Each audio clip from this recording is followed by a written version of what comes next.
so that those people who are not able to attend, I can just send it to them. Oh, right. Oh, that's good. Yeah. Yeah. So let's hope that sort of works out. If there are any glitches and all that, because this is the first time I'm trying out to have a class on Zoom, bear with me, and we should sort of smooth out all that out as we go along. One of the things that I would like to also sort of say, and maybe I might repeat it to those people who join us later, is that our Zoom allows us only 40 minutes, you see? Which means that if the session ends, I will resend the email as a Zoom meeting, which will give us another 40 minutes, and we can terminate it as and when we are done. All right? Yeah, it might, what you might well find that it will allow us to carry on beyond 40 minutes. Yeah, yes. Oh, will it? The one this morning. The last two Zoom meetings I've had, after about 35 minutes, a message has popped up. Message come through that it's extended automatically. They're going to allow you to extend it. Very good, excellent. So we might be lucky. Yeah, that sounds excellent. You were there this morning, Doug? Yes, I was, Jack, yeah. And I had this when we were speaking to our family abroad at the weekend. It came up. So I think that maybe Zoom may be setting out default, you know, being a bit more generous than yeah. Yeah. Okay.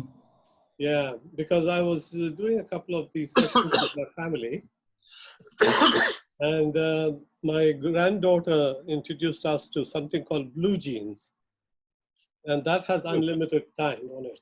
So that's why we went on to that. But we'll have to see how long actually the Zoom gives us. Do you know any idea at all, Doug? Yeah, it goes on. Yeah, like it'll go on over 40 minutes. What they do is, we had one this morning at UTA, and that went over 1 hour and 10 minutes or something. Okay. You know, over an hour. Yeah. So I don't know what their limits are. Okay, that's good. It's 40 minutes, but I think that they give you leeway, and then they'll say like it's unlimited. You know. Wait and see what happens. Right. So we can. Well, our timing is really sort of from 3 o'clock. So in another 5 minutes we'll start, whether people join in or not.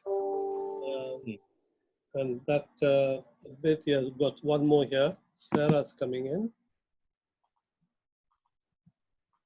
Should be joining us soon. Yeah. Hi. Oh, hi. George here. Hello. Hi. Are you able to hear us, Sarah and Nigel, is it? We're connecting to audio. I think we're connected now. Oh, right. Very good. Excellent. Hey, good to see you again. Now we've got a complement of 1, 2, 3, 4, 6. 5, I can say 6. 6 people. Yeah. 6. That's good. We'll start in another few minutes. Just as a preamble, I was telling the others, if we do have any glitches, just bear with me. This is the first time I'm doing it, so I'm not sure if I'll be doing all the right things. But I managed to put all your addresses in one email list, which means that I just have to send it once. And we are okay. Here, somebody else is coming in. Asa? I wonder who that is. Let's see, somebody else coming in. Oh, Asa. Pam. Hello. Hello, who's this? Hello. I can't. It's Pam. Yes, can you see me? Oh, yeah, Pam, yeah, I can see you. Yeah. Right, I'm just going to put this. I'm a bit dark. It's a bit dark here. Let me move it. Is that better? Yeah, perfect. Fantastic. Yeah, great. I think our sort of screen is just enough to get us all in. I think we're all there, right? Yeah. Can you see each other, honey? Yeah. Yeah. Okay. Okay, that's fine. So we'll try and sort of start off at 3, which, as I said, which is now coming on to that. Right, anything you want to say, something very quickly by way of housekeeping or whatever? Nothing. No. Everything is working like clockwork. Yep. You know that? Go for it and see what happens. Well, yeah. Well, as I was saying, what I will do by way of this class is to sort of do my talk, as it were, for as long as I can carry on, I suppose, and then have a chance to have a Q&A at the end. That way that we might be able to sort of follow the format that I've been doing at the class itself. Now, what I thought we could do by way of starting off this rather very vast subject is, you know, a subject which I will share my screen with you so that you know what the topic is. Yeah, share screen.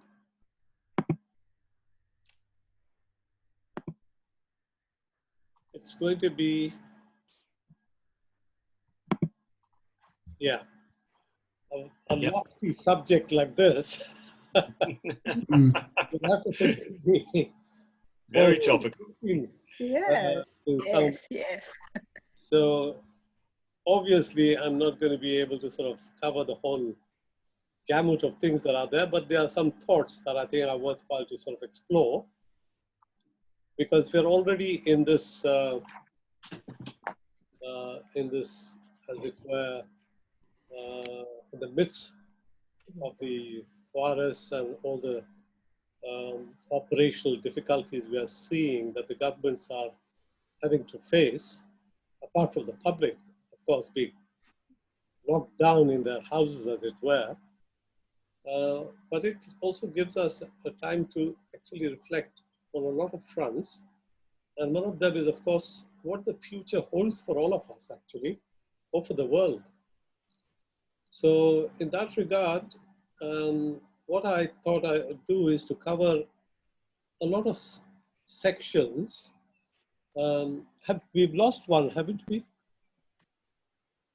We've lost somebody. Are you there? What happened to Yeah, Pam? Pam, we lost Pam. Yeah, what happened to you, Pam? Oh, I should be there. Oh, your video is not on then. Oh, just a sec. Yeah. We can see Pam. Yeah, I can see Pam. No, I can't see you, Pam. I can't see Pam. No, I can't. I can. Yeah, neither can I. No, can't see her. We saw you earlier on when you came in. I Yeah, moved that's right. my chair, but I should still be on. Yes, you are on there, yes. Maybe you're off the camera. Yeah. Yeah.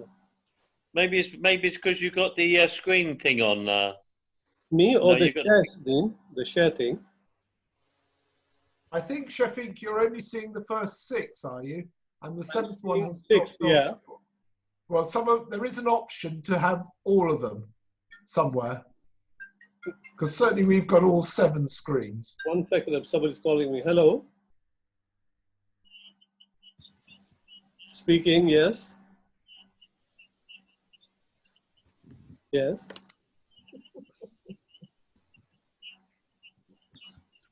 Yes. Yes.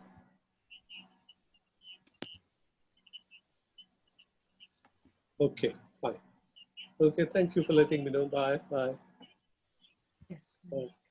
That was the hospital calling that my appointment has been cancelled. Oh dear. Yeah. Okay, I'm going to stop the share for a second to see if we can get Pam back. Oh, there's Pam. Yeah. Oh, there. I Yeah. think it's a sharing thing that seemed to have that caused you to disappear. Mhm. So let's see I now. think because you were having us all in a column at the side, Yeah, then the last one you couldn't see. right, right. It has Pam's name down as Asa. Yeah, Oh, yes. yeah. Better name.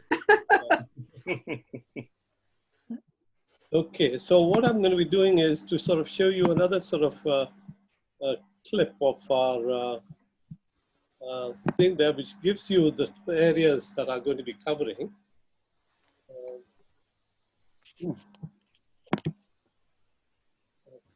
Right, let me just skip through that first. Okay, here. Right, now overview, which I'm going to be very quickly covering. There's a lot of subjects in there, but it could be of interest to just look at some of those. The impact of coronavirus on jobs, because really quite crucial to all of us in so many ways. And secondly, the healthcare that has got to be in fact in place in the future. And of course, you know, there's a lot of reflections that are taking place on that and comments of all sorts. The other thing is the business, the impact on business. We all hear about, and government has come out with all sorts of strategies to try and keep the businesses, you know, from sinking. And we will try and look at that in a bit more detail as we go down. Then we're going to be talking about the impact of this on society. What are the aspects of society that are going to be, in fact, affecting us apart from the other things that are there? Because all that is really part and parcel of society, but there are other elements of the society that I wish to cover there. Then, of course, governments itself, the governments themselves, I think we can't, I suppose, believe that the governments will continue in this fashion as we have seen in the past. And we'll see what sort of direction that is going to be taking. Then we've got the capitalism itself, because those sort of, you know, aspects of capitalism which have been coming to the surface as being causing us a fair amount of this, disparity in society. So we'll talk just a little bit about that. And of course, geopolitics, a subject which is always there, how countries are going to be influencing each other, how they relate to each other. And of course, vaccine and viruses, we'll have a very quick sort of survey of that. Then the rescue package, just a mention about what it implies, our way of debt and so on. Manufacturing is going to be affected, already has a lot of difficulties that it is facing. But when you come out of it, what are the, you know, impacts on that? Climate, of course, globalization, and then China versus USA, which seems to be the lead dogs, as it were, that is going to be causing us to see how we relate in general to the world economy. Okay, here what I've done is to start off by saying, let's look at, as a snapshot, what we are facing right now. What we are facing in terms of individual governments and so on, we are seeing what our own government is doing. From day to day, every hour, we have some bulletins or the other. But the lead really is the one that we have always seen before as coming from USA. Now that is sorely lacking this time. And we are going to be seeing the repercussions of that in USA itself. We are from the statistics that we see. Sorry, did anybody say something? No, it was just somebody moving a chair in my living room. Oh, okay, you're right. Okay, I was saying that the decisions that have been taken by the leadership of the world, essentially the White House in so many ways, they themselves have gone through fairly like inward-looking stance that they have adopted. Fortress USA and all those expressions we hear. And the polarity is increasing there as well. We'll see some of that as we sort of proceed. And then what is happening right now with regard to the situation is the media, how it's covering, especially those tweets of Trump. They seem to give a lot more credence and airtime to those tweets than to really sit down and discuss the solutions and the real sort of issues that are there. So we have, I think, really a problem there. Now, we have also seen that there has been a fairly bad response to testing. We are still not clear as to who we are testing, what we are testing, and whether the stats that we see are really, accurate in any sense. So there is a lot of confusion about that. Maybe we can talk about that a little bit later. And then, of course, the big question is that because of lockdown, we are going to be facing a big recession. We all sort of anticipate that in the coming months. And that's something that we can also see how that develops. The employment is going to be reaching 20%. That's some of the figures that have been thrown out. And then what the governments are doing by way of rescue and stimulus, as they call them. We have seen also what UK will go into a bit more detail later on. So other countries also starting to change, because when we see certain sort of Western economies, especially USA, sort of really not doing the leadership role that they have been doing, and showing the importance as well in the handling of this, is causing a lot of concern worldwide in terms of whether to look at them in any sort of way as being leaders of the world, or should we look at some other models that are there? So in fact, that is about democracies being under threat from authoritarian governments. We see more and more of them are coming up. We see that. And the result of the snapshot is essentially we are falling back in science and technology innovations, and so on it goes. So I've just stopped at that. So let's go into that and see. Yeah, this is the tone that we are facing. These are figures of the 3rd of April. And here we're already seeing this thing has changed to about 350,000 and to 9,000 here. So I won't dwell on this too long. I'll just go to the next one. Now, an interesting thing about this virus is that, again, these statistics are a little bit suspect, if you ask me, because when they talk about active cases, we are not really testing everybody in the country to know how many are active. So what we are getting from these figures is those people who have been tested only. And the testing numbers are not very many, as you know. We heard Hancock sort of, tripping himself over about what sort of tests and how many and so on and so forth. There's a lot of confusion in the government circles. So we're going to be not really getting good information on that count. The only serious count is this one here. Shafiq, yeah. Do we know, are these global figures? And if so, is every country contributing or just some to the numbers? Not every.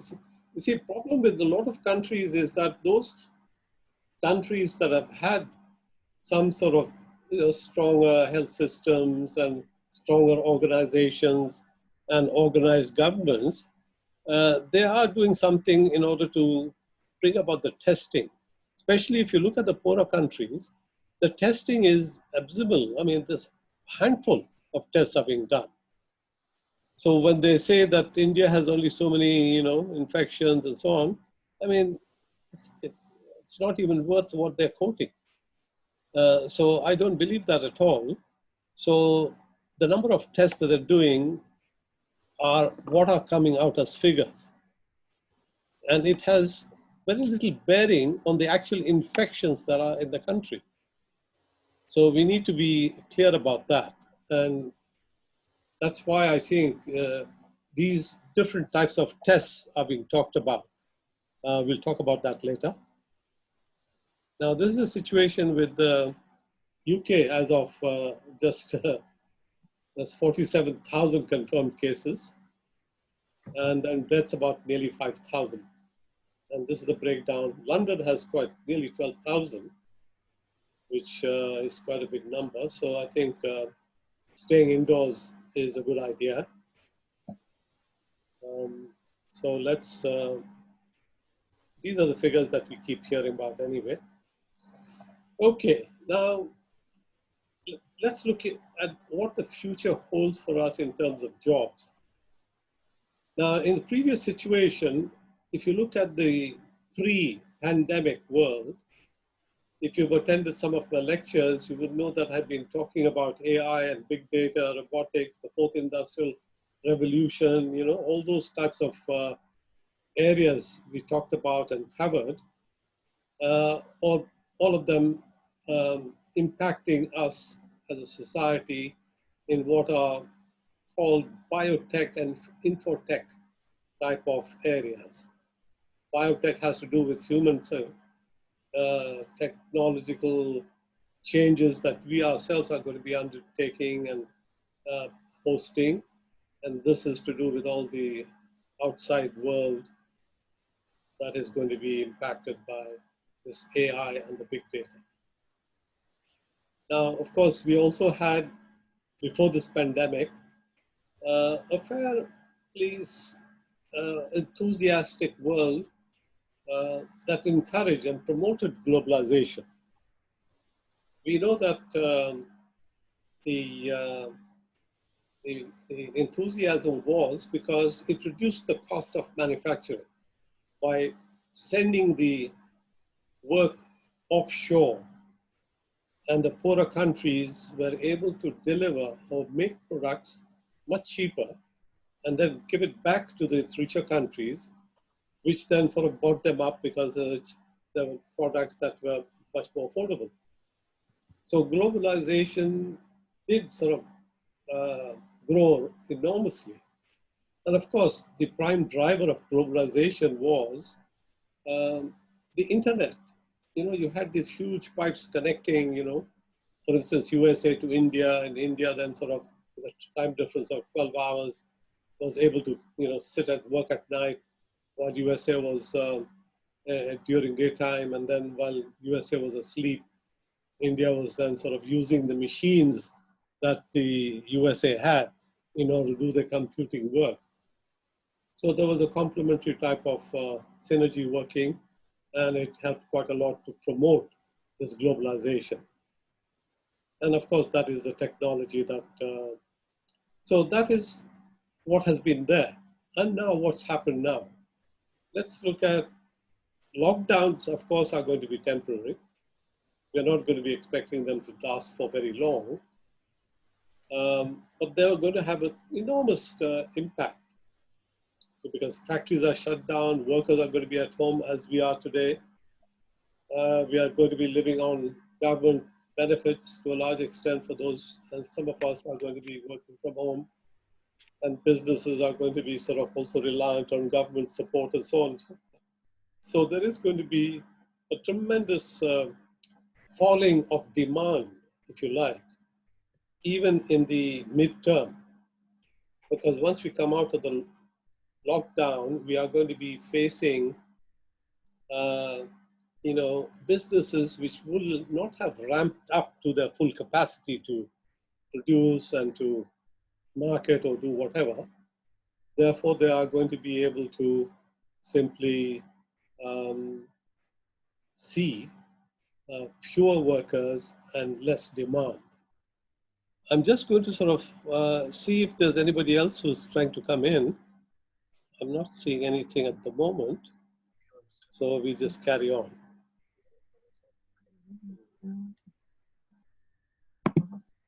Right.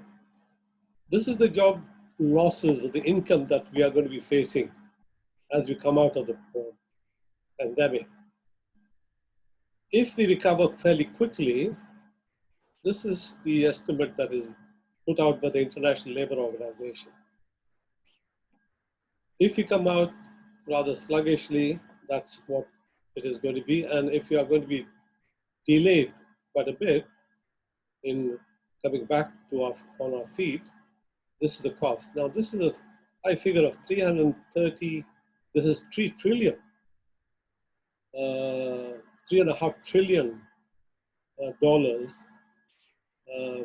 And that translates to about $350 per human being all over the world.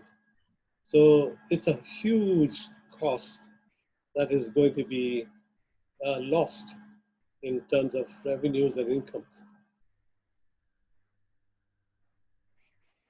Now, this is a case of India.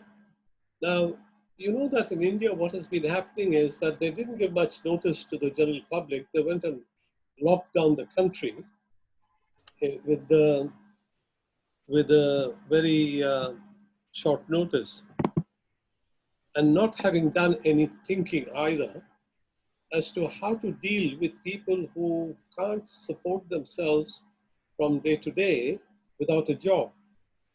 And without a job, no shelter. Without no shelter or a job, no food. And there are about 150 million of such, or I think even more, such migrant workers that have come from villages to work in towns. So when the government put a clamp down, they were out on the streets trying to get back home. And for them, some of the homes were hundreds of kilometers away. So it was quite astonishing that we had the government do this, but presumably driven by the fact that because everybody is living in such close quarters, the virus would spread enormously.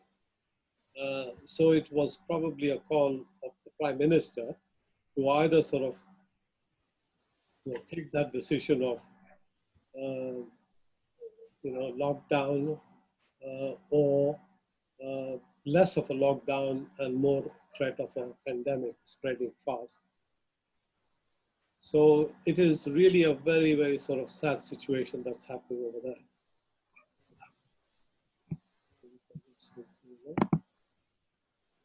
Okay, what are we having on the healthcare? Now, already, if you recall, we've had 10 years of, Tory governments, and they have, in fact, been following an austerity program. And that austerity program meant there was not enough provision made for investment or NHS, for instance. You know that one of the problems that we have in the UK is that the older generation is living longer, and they have more demands on NHS and so on. And yet we have less investment. And that was already sort of short on ventilators. And then, of course, this has resulted in sort of rather mixed messages of procedures and testings to be adopted. So it's again a victim of underinvestment. So what we have today is this 10,000 doctor shortage, 50,000 shortage of nurses, 100,000 other skilled operators. So we are going to be seeing in the future a need for a huge investment to be made in manpower, in skills, and in equipment to be able to sort of provide, let's say, the type of healthcare system that Germany has. Germany, on the whole, invests more than UK does, and therefore they have, in fact, they are better prepared for having to face this pandemic from what we hear. And the amount of testing that they have done is also huge. from 300 to 500,000, I think they do. They have. I was listening to some program which said that what they did was that they had these cabs which were stationed and moved around, and whenever they came across somebody, they immediately stopped and did a test. And the test gave the results within 10 minutes. So they had huge, if you like, numbers of people tested, and those who were infected were readily sort of cordoned off and given the right type of medical services. So there is going to be a need for a huge investment in healthcare. Now, this is going to be rather a question of seeing how we are going to do it, because with the money that we are spending in for the rescue package and the stimulus and all that, we are going to be clocking up a fairly big debt. We'll come to that later, and how we're going to be doing to sort of sort that out. So we'll see that. Now, how prepared were we? You know, there are all these types of indicators, you know, as to what preparedness means: prevention, detection, reporting, rapid responses, all that sort of thing. And there's the next slide will show us where we are on this scale of preparedness. Now, we are here somewhere, so quite high up, quite well prepared even. But USA, I can't really say that this is something which I accept too readily, because when Trump came in, he sort of is doing as much as he can to undo what Obama did of giving health care to a lot of people. Of the 40 uninsured people, he provided 20 million with health care for sort. And Trump is undoing that. And then also Trump, what he did was to undo the pandemic body that was responsible for pandemic handling in the country. So he just undid that as a cost-saving measure when he came in. So that's why I suspect that that position over there may not necessarily be the right place that they ought to be. Then, of course, you've got all the other poorer countries down here with very little weak systems. And fortunately, at the moment, there doesn't seem to be many big numbers coming from those parts of the world. It could be because they're not testing, or it could be because they have been faced with innumerable type of infections that they have built some sort of immunity. That's just me thinking aloud, but it could be a possibility. So this is, again, gives you a measure of relative place that we are. This is social distancing. Now, we know that from this graph, you see, if we didn't have any measures adopted, the infections would have steeped like this bell curve here, and it would have completely swamped the NHS. So what they did right from the very beginning was to try and, you remember, they wanted to delay it and then to contain it. And that was all to do to try and push this bulge down to make it into this, so that our healthcare system would be able to, cope with it. So here we have, this is a measure. Even a day late gave a difference of 40% more cases. So that's an interesting sort of little measure here.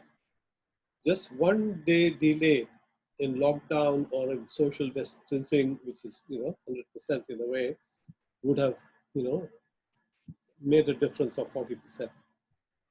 Interesting. Right. Okay, we've heard about these viruses and vaccines and so on. Previous situation has been that we had those SARS, MERS, and Ebola. They have been managed. They were a bit more, although international, but much more regional, if you like. Except for the Spanish flu, which was just after the First War. 100 million, they say, might have died. Now this COVID-19, some are talking about, these chloroquine type of things could be, and other types of medicines that are there to treat these types of viruses could be tried out to see if it is going to be effective. Because one of the things that we are going to be having to do in the future is this thing about, you can see my cursor moving up and down? Yes. Oh, good. We are in a race to try and find a vaccine. There are various alternatives that are being explored. Those that build up immunity and against future sort of reoccurrences. But all that is going to be not this year, from what I can make out. So we are going to be facing an uncertain future in that regard of finding a vaccine. There's a lot of alternatives being tried, but there is no leadership here. This is the thing.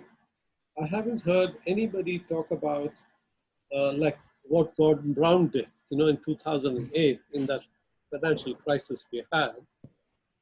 He talked about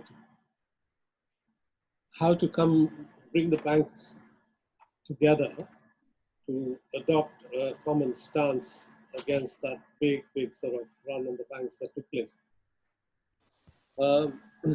So he took the leadership and did something about it. And we're all thankful for that. But today, for the vaccine, and then of course, Obama did that for SARS. Now, the thing is, Trump is not doing anything about it. There is no international voices that are saying, let's come together, let's adopt an international multilateral type of approach in terms of having to deal with,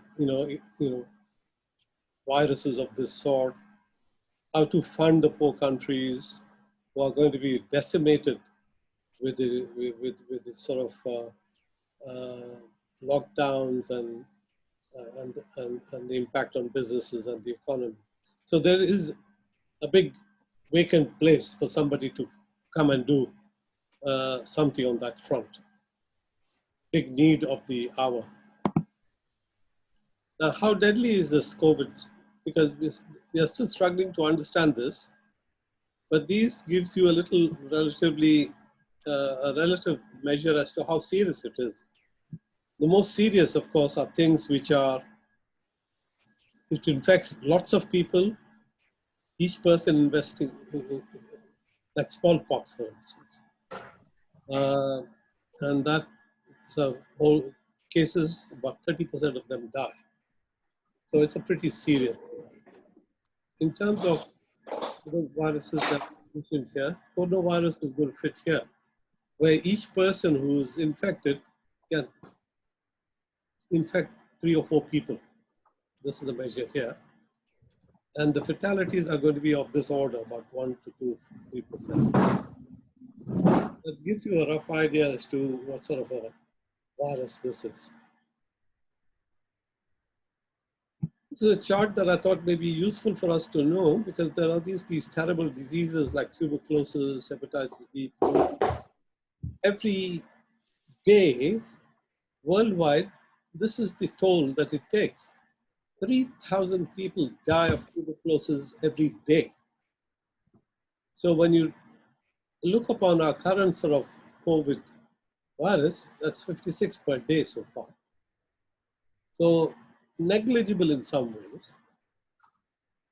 But then because these deaths are happening not because there's no cure for them, but because there's no access to good health, no to sort of medications that are affordable. So that is where the whole sort of toll is taking in deaths. But this is dangerous because we don't have a vaccine. We have all sorts of things for these. But despite that, we're having so many deaths. So that's just to give us a little bit of a context there. Now, interesting figure that I thought maybe here is that because USA is undergoing this severe 350,000 infections so far, I think, and close to 10,000 deaths, I think. Most of them at the moment near New York, these purple areas, New York here. But now they're talking about Louisiana, New Orleans, and they are going to be the big sort of numbers coming out of them. And there's a desperate need for ventilators and so on, which they don't have, and equipment shortages, confusion over tests. In fact, USA knew about this coronavirus by a doctor in USA in January itself. And she warned the people about it. But because Trump had dismantled the pandemic organization of USA, nobody was listening to her.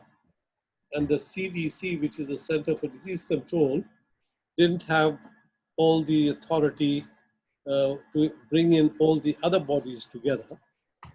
So it was neglected. And then, of course, you had Trump, who didn't quite sort of help by making all sorts of statements. So we have now a big toll being taken in New York and New Orleans, maybe in other big cities. We have to wait and see. Okay, what's the impact on so we've already done about 35 minutes, I think, or maybe more, but we'll carry on because until you get stopped, as somebody said, it's not going to be, shut down for us. Okay, let's talk about society. The society is all of us, governments, everybody. We're all in it together. That's why they keep on saying that. So our societies prior to this pandemic have been following liberal democracies with a handful of authoritarian governments, world over. But they believed in the model of free markets, freedom being the uppermost sort of criteria. And of course, you had this technological factors influencing society. And we are seeing that every day because we are using our iPhones, our laptops, and we're using maybe driverless cars soon, I don't know what not. So there is going to be a huge impact on society already. Now, we'll have to see what this is going to bring about in the future in terms of society. How is that going to be impacted? It's going to be impacted, as said earlier on, by this infotech and biotech technologies. In one way or the other, we as a species will change, I suppose, in our makeup. Also, there's a lot of concern with our identity as to who we are. Nationalism has increased, and we've seen that in Europe. So there's a likelihood that we are going to be seeing more of that. And then more government. Now, we saw in the case of Korea that they used technology to sort of track all the people who were infected and then follow through from their contacts to try and ascertain if there were any further infections, that were spread. So they're using technology beneficially there. But the fear is, of course, once you've got your personal data, your tracking, moving, your whereabouts and all that, then it's a very, if you like, tempting target for government to grab that data and keep it for their own purposes, to try and, engineer society one way or another, or influence it. So that is the fear that we have to face in the future and be concerned about. Now, these are the sort of factors. I thought I'd show this little diagram. See, the internet and social media and mobiles, the clouds and all the big data, these are what I call the platform, that are enabling all this if you like, accelerators taking place, which is like 3D printing. Let me just see it. Renewable energy, Internet of Things, cognitive search, nanotechnology. So there's a huge amounts of things that have come from these platforms and moving into society. And what we see is the next slide of how this society issues, like if you take that, I can read a few of them just for your thing there. Fall in working age, and then you've got decline in fertility rates, increased lifespan, changing, notions of work. So all issues that we hear about, these are our personal responses to those issues. Now, so we are going to be responding when all this innovation then starts to sort of hits us. So there is, if you like, from society, a push out, these two arrows, against the changes, whereas this type of technology is going to pull us into it. In the same way, if you remember, when computers first came, there was the notion that they're only good for typing machines and for keeping accounts and that sort of thing. But then, the people started to realize that they affected, processes in industry, into manufacturing, whatever. A process means the continuity of workflow.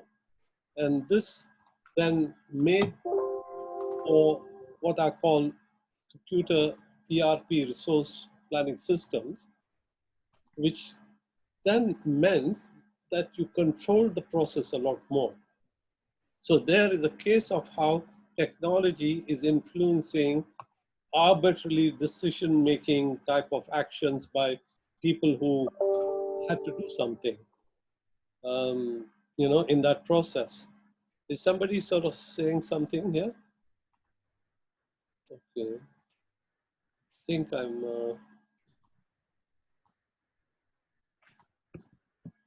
So we're all okay at the moment. Okay, now I'm going to be taking just a small little thing there. I'll just stop the sharing at the moment.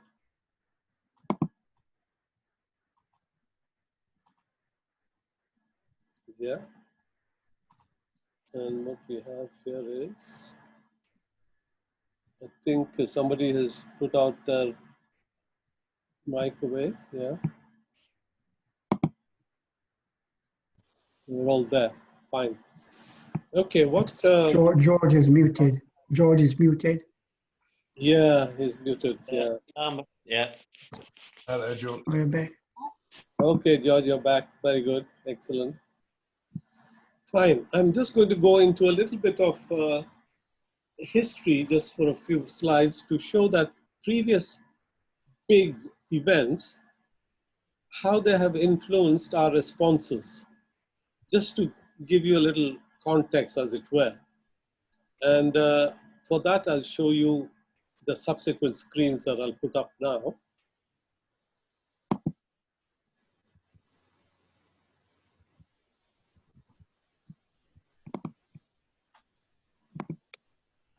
Okay. Now, this is after the Big Depression and so on. What happened, because that was a big event in US life. What happened was that the inequality grew. This was the thing, after 30-year period of decline between 59, 59 to 80, inequality has been on the rise. So inequality is rising, as you can see. So as prosperity actually came about, which is rather sort of strange way of looking at it, yet the inequality, the rich became more richer, the poor became less, more poorer. So that's the sort of thing that we need to also be concerned about, because that is part and parcel of our history, we saw that the depression and coming out of it and prosperity that came about did make for this particular inequality to develop. And that's one of the charges against capitalism as well, that disparity, inequality is, it's not delivering on that front. What about immigration? Now, immigration, again, after that big sort of event of depression, today the US immigration policies, along with the security and economic concerns, have brought anti-immigration sentiment back to the fore. Now, you know, I mean, it's, one can understand the uncontrolled borders because, you know, no country allows that.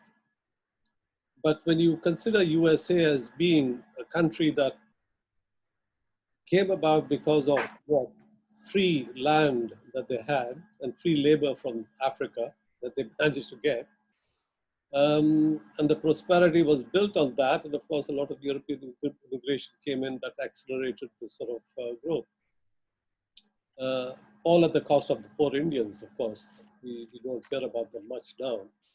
But anyway, this type of mindset that the US has of being able to say, well, okay, we are going to pull up the drawbridge totally, I think is uncalled for, because as being the richest country in the world, they have a lot more capacity. It just requires better management of it and better sort of social contract. So this thing about today's immigration policies, I think are, hopefully going to go by the wayside. But with the downturn in economy, I think you know, the wall will come up and visas are going to be issued less and less and so on. So there's going to be bad times ahead for USA, as I see, for immigration. And also rather strange about immigration is because a lot of immigration that went from India on H-1B visas, all technical people, went there and did a lot for the digital economy there, which I think is now going to be turned off, the tap of visas. Okay, here. Well, this is saying that we don't know. Coronavirus could be unique in its common impact. Much remains to be seen. Yeah, we're going to find that out. Well, technology has always made a difference. You know, at that time, after the depression, the automobiles changed, pace of mobility, radios came, industrial assembly lines came in, then internet, so on, connectivity. So there was a fair amount of taxes change. And now we are going to be saying a change of a similar proportion maybe, if not, and that is the one that I mentioned earlier on, which is this AI and big data, and 5G is one of those things that you hear about. So we are going to be seeing what sort of influence is going to have in our post-pandemic society. It's the same thing with science. Major role today, extending our healthy lives, eradicate infectious diseases and chronic diseases like cancer and heart disease and diabetes. So that they'll keep on going. I think technology will certainly sort of come to the rescue. I think my thing is just want to stop this for a second. Okay, we can go back again.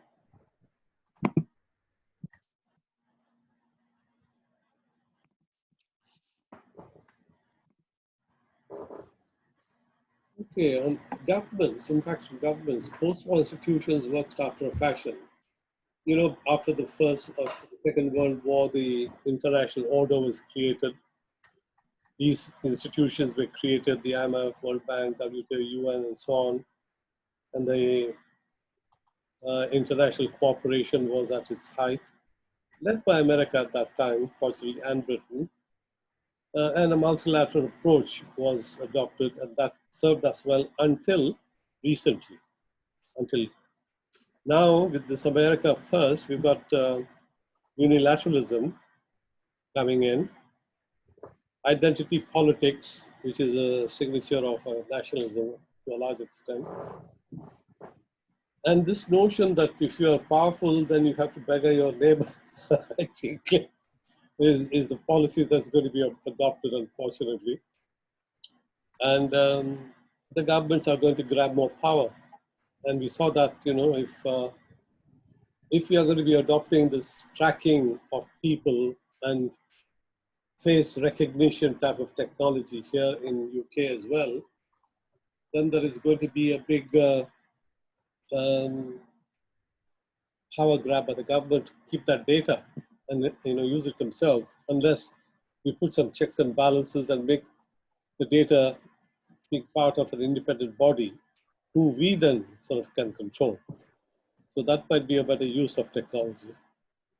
Let's see. So we've got to stop governments, you know, becoming all powerful and to the detriment of people. Actually, that's what happens at the end.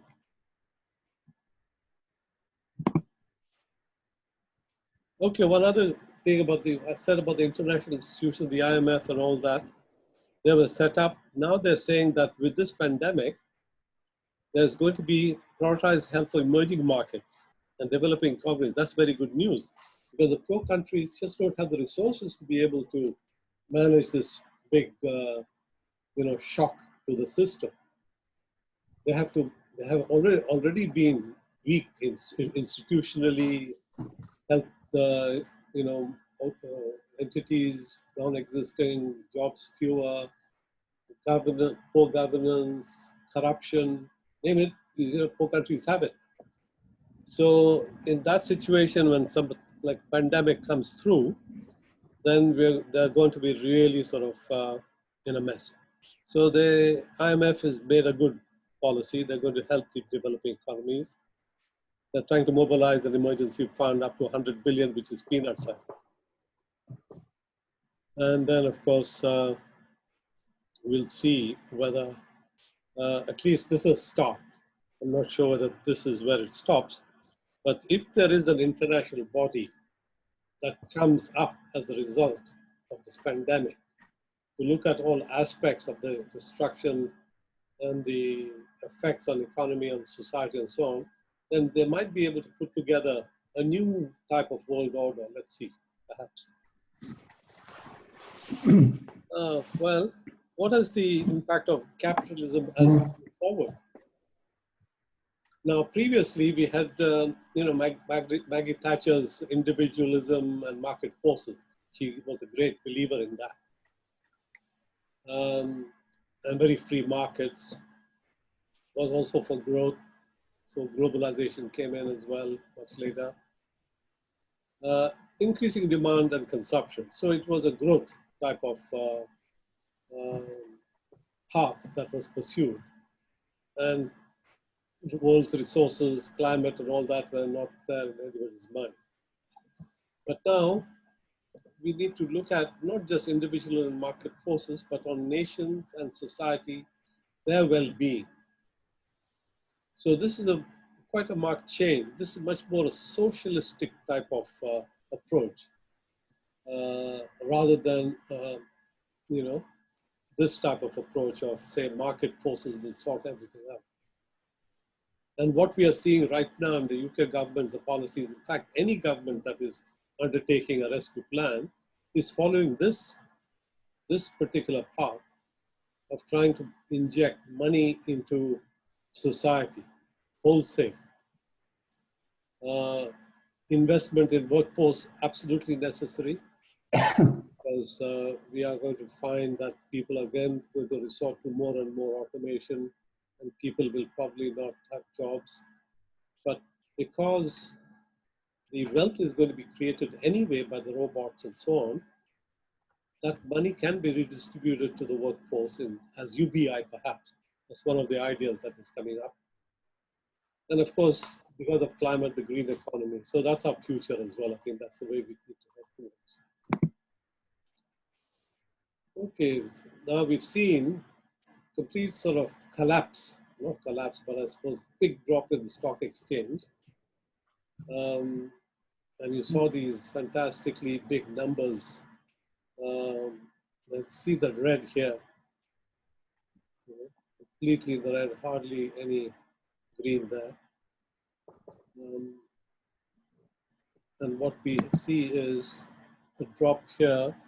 That's the Dow Jones by nearly 30%, FTSE by 30%, German DAX by 33, France 33, Japan 26, India 17, oil 40%.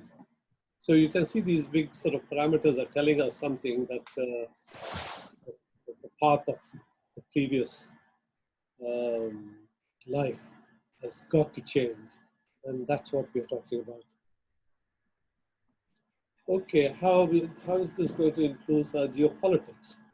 Now, geopolitics is, of course, we have been seeing in the last few years single superpower politics. Since the collapse of the Soviet Union, we've got just USA. And we saw what USA is doing by being not a completely responsible power, but becoming very sort of, looking to itself. The previous situation was again power politics, arms-based rules. We've got 800 bases all over the world, controlling all the resources, finances, and governments in the regions. That's the situation that has been there. And now we're going to have to see a change happening there, because now we're going to see a multipolar world emerging. Rise of China. We've talked about China a number of times in our sort of previous discussions or classes. There's, Belt and Road initiatives and all that they do. So we're going to be seeing possibly checking the US in its surge towards control over so many things in the world to maybe taking a slightly back seat. So we'll see how that develops. Okay, now these rescue packages and all that, which they call stimulus as well. Sorry? Okay. So the last few years, we've been practicing austerity because we said our debt was too big. Now, you know what debt is? Debt is the difference between your income and your expenses every year. And if there is a deficit, that adds to your debt. And it keeps on growing. And most countries now are at the 100% value of their GDP, which is maybe there's a chart I'll show you later. So this austerity anyway has, over the last 10 years, decimated institutions like NHS, infrastructure, and research. Caused staffing losses and loss of skilled workers, reduced debt servicing. This is what the main focus was, in order to have austerity so that we can reduce our debt. Now, what's in the future? In the future, we're going to be finding that this massive rescue and stimulus to keep the economy afloat is going to present a huge increase in debt. In the case of UK, it's about 15% of the GDP, which is what the country, when it announced a 350 billion package, is amounting to that. So they have to find that money from somewhere. 350 billion pounds. So the debt now is practically 100% of our GDP. Now, is that the 15%, Shafiq, that 15%, the huge increase in debt by 15%, that's the annual increase, isn't it? This is the total overall compared to the GDP. Oh, okay, yeah, okay, yes, yeah. So future generations will have to foot the bill. See, who's going to be paying for that? So it'll be our children and grandchildren will have to foot the bill. or maybe in our lifetime higher taxation. So that's what we are looking at. Question, Sadiq. Sorry? To ask a question. Okay. Who are we going to pay this bill to? Who are we? Who are we going to have to pay this debt to? Well, the debt is to the central banks that print money, which the government sort of... But yeah, but that money doesn't exist, does it? No, it doesn't. It doesn't physically exist. No, it doesn't. It's just... You know, so like, I mean, you know, like, you know, we are actually being swindled at the same time, because this money doesn't actually exist. It's just pieces of paper and ink in a... Yeah. Okay, we'll come up to that as soon as we finish. Is it a bonds created by the government? Yeah. Sorry? It's a bonds created by the government, isn't it? Yeah, yeah. Can I just interject, Sadiq, on this question of debt and economic finance? I know I'm not an economist, but there's a very, very good book written by a guy called Mark E. Thomas called 99%, and he's got a website, 99%.org. Mm-hmm. And basically, what he's done is he's basically exposed a lot of the fallacies around the economic model that's dominated the thinking. So the issue about you can't increase your GDP above 100%, and a whole lot of other things about the sort of macroeconomics, he's actually debunked a lot of that and said that, you know, a lot of this is not actually true from an economic point of view, and that there are other ways of actually managing your economy without it. I say I'm not an economist, but it's a very, very interesting read. Yeah, these modern, they call this MMT theorists, that's modern monetary theorists. They are the ones who are talking about just printing more money as and when required. And the only rule of the game that they want to observe is to try and stop inflation. Mm-hmm. And that's the new theory, but I don't know how many adherents there are for that. But that's good. Thanks for that thing there. We'll it's an interesting read, actually. It is about economics, but it's not too dry, and it's actually got to make some very interesting points. Okay, good. What's it, 99.99? It's 99% Mushtaq, and it's written by a guy called Mark E. Thomas. Mark E. Thomas, yeah. Okay, thanks. Now, this is your national debt here. Now, USA is nearly at 100%. If you look at this, the only country that seems to have less, if you look at China, it's in surplus actually. Mm. We've got a GDP of 15 trillion. Mm. National debt is only 8 trillion. So they're in very good shape. Whereas all the other ones seem to be in a pretty, Japan particularly is very bad. So everybody has huge debt, and it's going to be added to this now more and more as we come out of this pandemic. We are just under, isn't it, Shafiq? What? UK is just under. UK is just under. Just 100%. There we are. This is where we are at the moment, 80 to 90%. Yeah, till 2018. This is figure. So this is going to shoot up here. Yeah. A little bit to the 100% more. How will Doro affect the national debt? Yeah, this is a little bit more detail for those people who might want to look at it. But essentially, it's what the government has announced. They're offering business loans up to 350 billion, 80% of annual salary to workers. Then you've got the universal credit by £100,000 for 1 year. So they're all putting these little, if you like, benefits for people to face their situation in this lockdown situation. That's quite a lot of detail. I will not go line by line there. So this is how they plan to pay for the emergency measures. You can see number 3 is tax rises. The money anyway. Yeah, that's the one, increased borrowing by selling bonds to the private sector. Yeah. That's printing money, more detail there. Higher taxation, more detail there. Spending cuts. Okay, I'm going to skip all that. Okay, impact on businesses. You see, what we have been having in the business, sort of central to the businesses, are these supply chains. And these supply chains have become very, very sophisticated and efficient. And they have things to like just-in-time type of supply situation, where if you go to your retail shop, they don't stock too much stuff, but they have in the warehouse the stuff so they can fill up the shelves very quickly.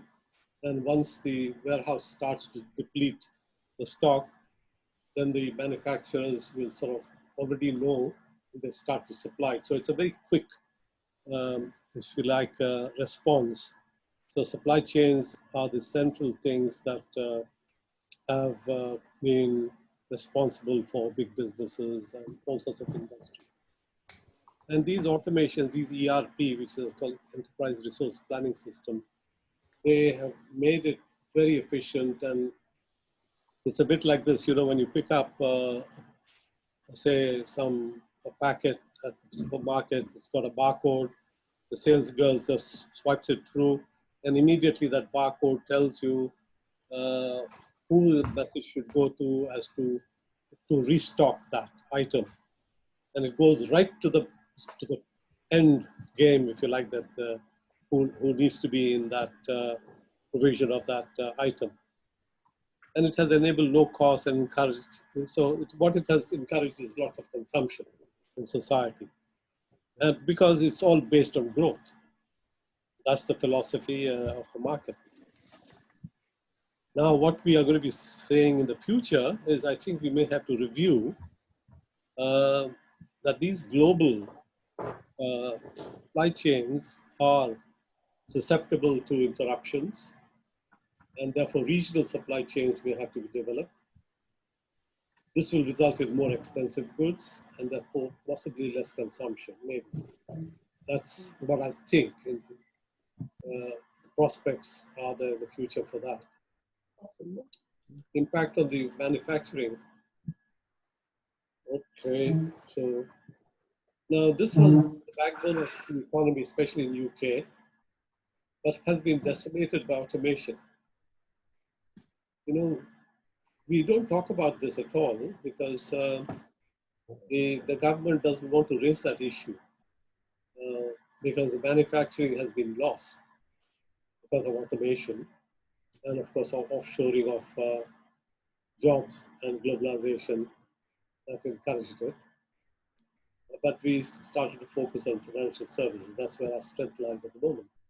So now we're going to be looking at and seeing how we're going to change this issue.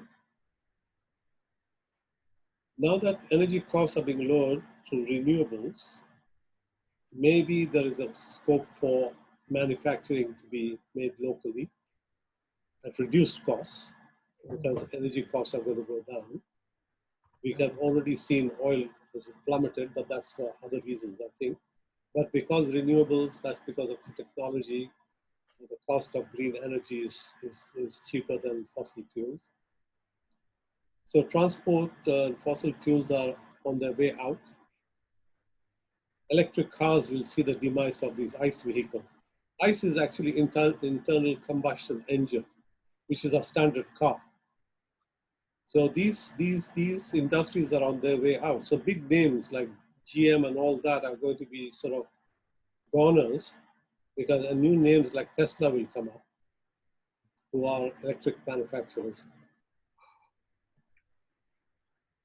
Right, now we've got, here is a case of looking at the future in 3 modes.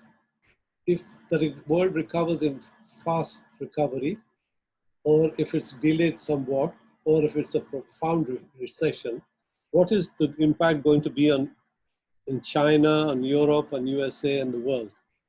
China, on a fast recovery, very little impact. On Europe, maybe not too much either, just little.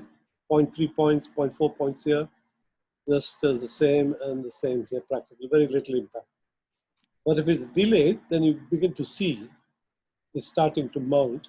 Even China gets affected by a point, and so all the others. And for a profound recession, then we're going to have Europe in big recession, USA in recession, and a big drop in China's ability, the growth will also drop significantly.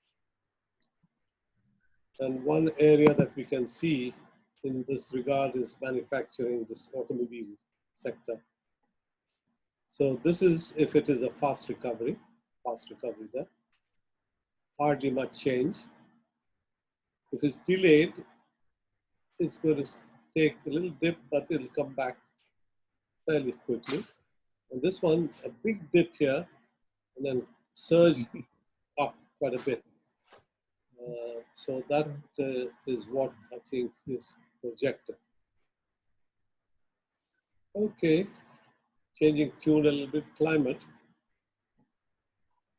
The global agreement, Paris, I think was what we had up to now. Rich nations were supposed to help out the poor nations. There was a big disagreement of that, but finally there was some agreement. And then of course, USA pulled out because it said they don't want to give money to the poor countries. They were polluting the world. So, and the target of 1.5 degrees is going to be, of course, I'm not sure it's going to be met. Let's see with this pandemic now, we'll see what the approach is. So, even Europe has started to say, well, we are going to put the focus on green energy and not on fossil fuels. Corporations, the Bank of England, that we need to, every corporation do risk business will survive or not, given the changing climate and the risks. But only the USA. So some of the states are disregarding federal apathy. Yeah, I can call you when I finish this class. Yeah, this is an interesting picture I wanted to show you. Now, this is a picture of Wuhan in 2019 in January. And this measures the level of nitric oxide. See, at New Year, just after the Chinese New Year. And you can see the pollution over there is humongous. Now, 1 year later, is this 2020. See, again, after the Chinese New Year, hardly any. So it has reduced enormously. Same thing here as you progress in February. And here in February, late February, hardly any. So that's a very, very good indicator as to how big a change it can make if one, in fact, adopts measures. You might remember that in one of my classes, I talked about ozone layer. You know, the ozone layer is only 2 millimeters thick, and that was being depleted all around the atmosphere, the globe. And if it gets depleted, then all the ultraviolet comes and kills off our life from, from space and from sun. So governments got together in the 80s and they stopped these chlorofluorocarbons, your CFCs, you might remember those names, to stop this refrigerants and all that. And then the ozone layer started to build up again. So by another 20, 30 years, we'll be back to normal. So that is a clear measure of global cooperation, which I think is absolutely commendable. Okay, how is globalization going to influence previous situation? Okay, globalization linked because of internet. Low-cost countries came to the fore. Offshoring became commonplace. Big job losses in rich countries. Now, what we are going to be seeing in the post-pandemic world is nationalism demanding this to bring back jobs. So, for example, in China, 100 million people Now, these jobs are not going to be brought back because if they're brought back, they're going to be very expensive. So there's going to be this demand, I don't think it's going to be met too easily. Trump is trying desperately to do something about it, but I don't think he's succeeding too much. The other sort of thing is that immigrants taking away the jobs and all that. So again, nationalism is the basis of that. So they're going to limit immigration. So the flow of manpower, services, and finance, as we have in EU, of which we are going to be coming out of with Brexit, this will stop. This will stop for us.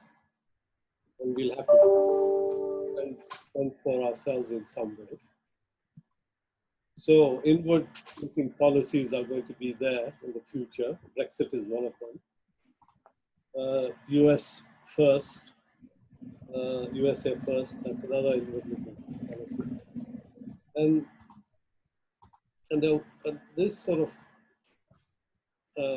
in the future, there's going also to be a heightened prospect of wars in order to keep the factories turning.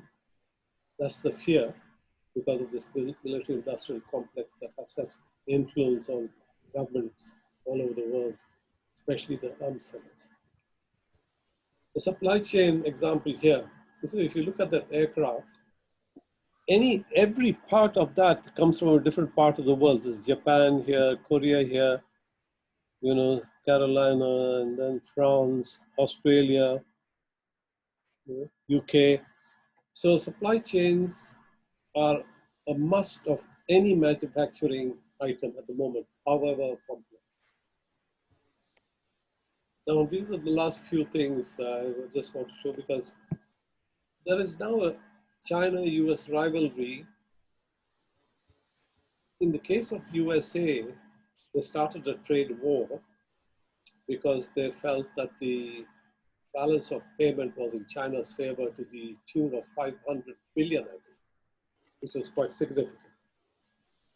So in order to try and right the balance, the trade talks were underway, taxation, tariffs were imposed, and so on. Now we'll have to see whether this is the way forward, whether tariffs, imposition of that means the slowing down of the economy of the world. Well, the notion of free markets is disappearing. And therefore, the prosperity that gave rise to strategic power as well, and this 800 bases all over the world, that is going to come under sort of pressure. Might have to roll back a lot of them. And the new power is going to be the economic power. It's not strategic, but economic. That will be calling the shots in the future. And China may be one of those people who will be calling the shots because, for example, they've got this BRI, Belt and Road Initiative, which is a multi-billion type of project. But they have vision. And BRI? BRI. What is that? Belt and Road Initiative. The old Silk Road, the new Silk Road. You remember we talked about it? Yeah. All sorts of things like that. Right. When SARS was there, it's 4% of the GDP, world GDP, now 16%. So the GDP of China is huge. So China is rising enormously. It's the second largest economy behind USA now. Their GDP is of the order of about 15 trillion rather, compared to USA, which is about 23 trillion. So they have enormous supply chains, a third of the world manufacturing.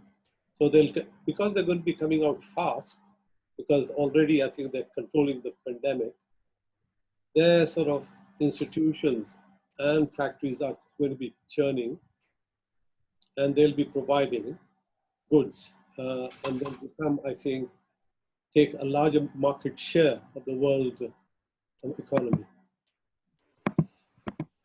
I think this is at the global.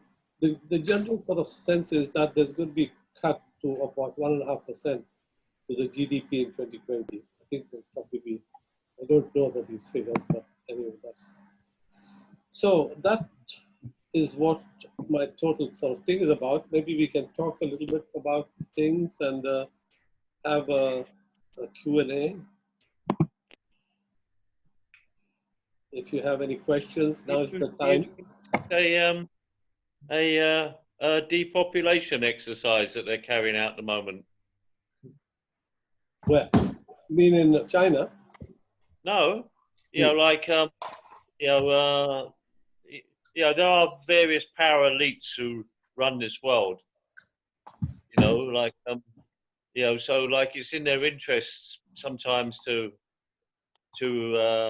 have various things which cause economic problems, but then they come in to rescue it. You know, so I'm talking about depopulation. Yeah, well, I mean, there are those conspiracies. Some of them are pretty believable as well. But I'm not sure, you know, if anybody would come out on the official side and say, yes, we accept that as true. And one of the conspiracy theory that I sort of keep on mentioning is, of course, in our NHS here. You know, we've got a sort of aging population who is occupying big houses, have pensions, and big users of NHS, so which is 80% of the NHS budget goes towards looking after them. So, and then of course, they're not contributing to the GDP, they're not working. So if I was running a PLC, I would say, oh, what happened to this class of people? They're not contributing to the GDP in any meaningful way. Let's finish them off. And in order to do that, this is a conspiracy theory. Don't take me for as being the imposter here.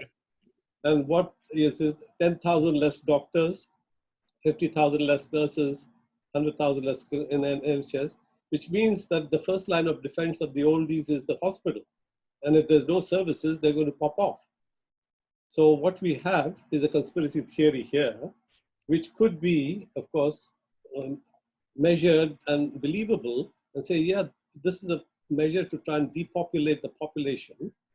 And such measures, the governments may want to sort of bring it in.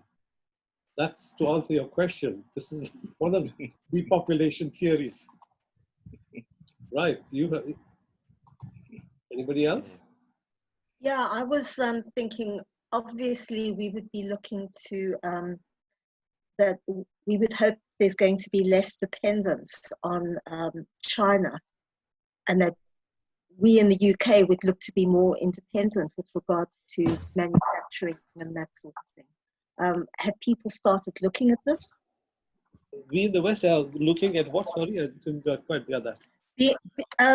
That we would become more independent in the UK, and that we would be less dependent on China and some of the poorer countries. Well, have we started looking at this? Yeah, there are advantages and disadvantages, because you see, those people who argue that being independent and free of European rules and so on, we would be able to, you know, exercise our you know, buccaneer spirit, have a Singapore on the Thames, and do whatever it is that makes us into a very prosperous nation.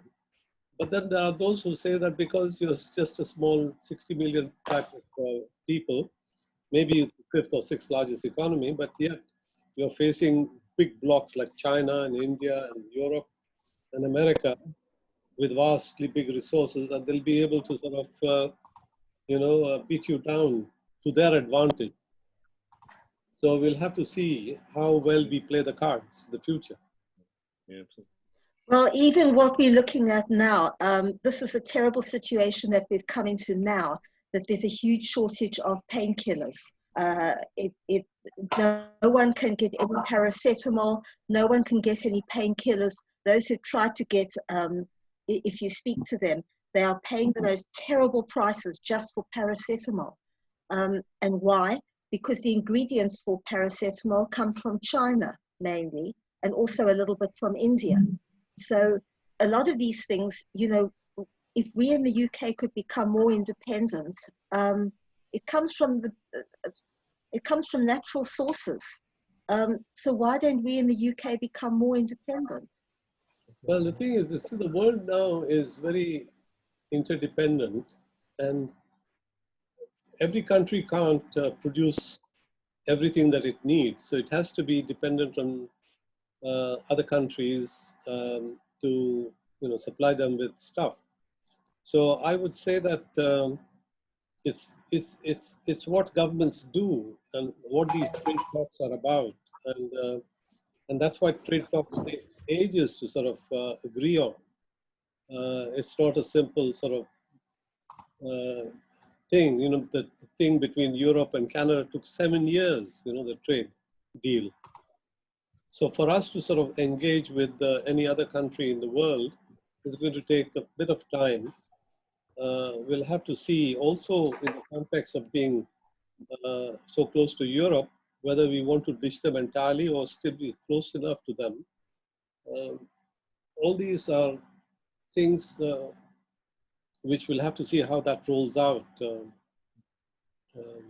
It depends all on sorts of leaders that are holding the cards of one sort or another. But just on that point, I think just on that point, be independent to serve ourselves the best way. So what that best way is a very crucially important question. Yes. Can I just say on that point, Shafiq, I mean, looking at the, you're talking about the recovery rates of, US, China, and the EU, and the various scenarios. But, if we then looked at what the recovery rate for the UK would be if we were independent from Europe, which we technically we are now. Already the impact of Brexit was that we were going to have a slower growth over the first few years of Brexit. Now this actually means that potentially with our recovery rate, if having left the EU or with Brexit, is going to be much even longer now.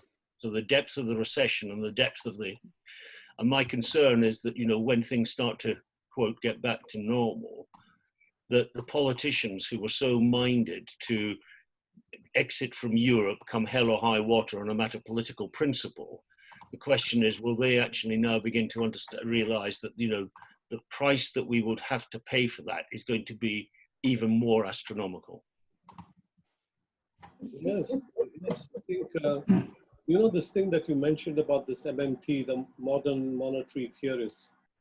Yes. Who believe in printing money, whose constraints are all removed about debt. Doesn't matter what debt, you can even have 500% of GDP, so long as it's controlled inflation.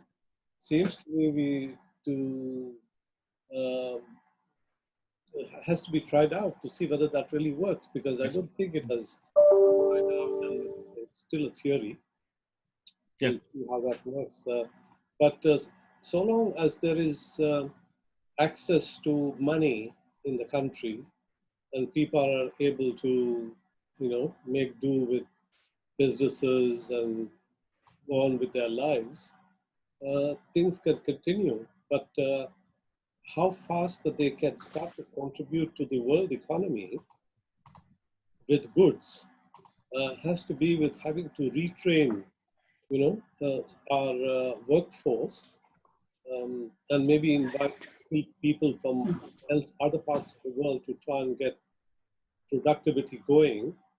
These are issues, again, dependent on factors that if you start inviting a lot of people from abroad, then the Home Office is going to put a block.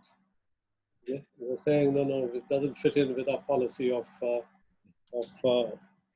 our national identity and all that. Shafiq, apologies. I'm going to have to leave the meeting. Apologies. Thank you very much. Yeah. Welcome. And it's for me as well. I'll be with you next week. Okay. Yeah. Yeah. Well, thank you very much. It was very here, enjoyable. Shafiq. Yeah. Can I just ask? Thank you, everybody. Bye. Bye. Bye. Bye, Shafiq. Thank Shafi, you. can I first thank you very much for, I think you've put together a really comprehensive Yeah. summary of all these. It was very, And I think you've given us material there. You've given us material there for several weeks, if not months, of debate. So, firstly, thank you very much for doing that. It's a really comprehensive digest. Can I just ask, are you able or willing to share your slides? Because there was some there that I can, in fact, send you the whole video that I've recorded. yeah, that'll be good. Thank that you. would Very be good, brilliant. yeah. Wouldn't mind. That'll That be would be brilliant, What yes. I'll do is I'll try and put it onto YouTube and send you the link. Wonderful. Thank you. Yes. excellent. Thank you That's very great. much. That's Excellent. lovely. Yeah, thanks, Shafiq. Thank you. Thank you. Yes, it was a very comprehensive, well presented, and can a I lot just to think. Yeah. Yeah, can I ask you, Shafiq, are you planning over the next few weeks to basically explore some of these themes in more depth, or how are you going to take this forward? Because it's been a brilliant introduction. Yeah, because I've covered such a vast sort of areas that are relevant, I'm going to sort of reduce the topics to fewer and look at specific countries and see how they're managing and what they're doing. Yeah. But that means that we have something very specific to visualize. That would be interesting. Like, for instance, USA, or even UK, or for that matter, Pakistan, India, whatever. China. That would be very interesting. I mean, just on that point, I mean, I noticed when you were talking about Germany, and you say, yes, well, Germany actually spends a sort of much higher proportion of its GDP on healthcare. Yeah. But the other important thing about Germany is the way that its healthcare is structured. It's based on a federal system, so they have a much more devolved responsibility and decision-making process. So they don't have the same bottlenecks and bureaucracy that we have with NHS England and what have you. And one of the reasons they've been able to respond so much quickly is because they have got devolved responsibility. And I think that's another thing we need to think about in terms of the shape of society and government going forward, is the need for much greater devolved and autonomous powers to be given out to different regions, to different parts of the country, with the money as well, not just. Absolutely right, because this is a significant moment for the whole world to sort of just stand back and take, and say, look, we want to do more of the same in the way what we have been, doing in the past, or do we change track and then be able to evolve new systems, new ways and methodologies, and prepare for future such pandemics, even for that matter. Yeah, absolutely. Yeah. Okay, very good. Excellent. Okay. Thank you very much, Fatih. Nice to meet you all. Yeah, see you next. Thank you. Bye-bye. See you. Bye-bye. Bye. Bye. But you were a very good audience, I must say. Thank you. Thank you. Thank you. Bye. Bye. Bye.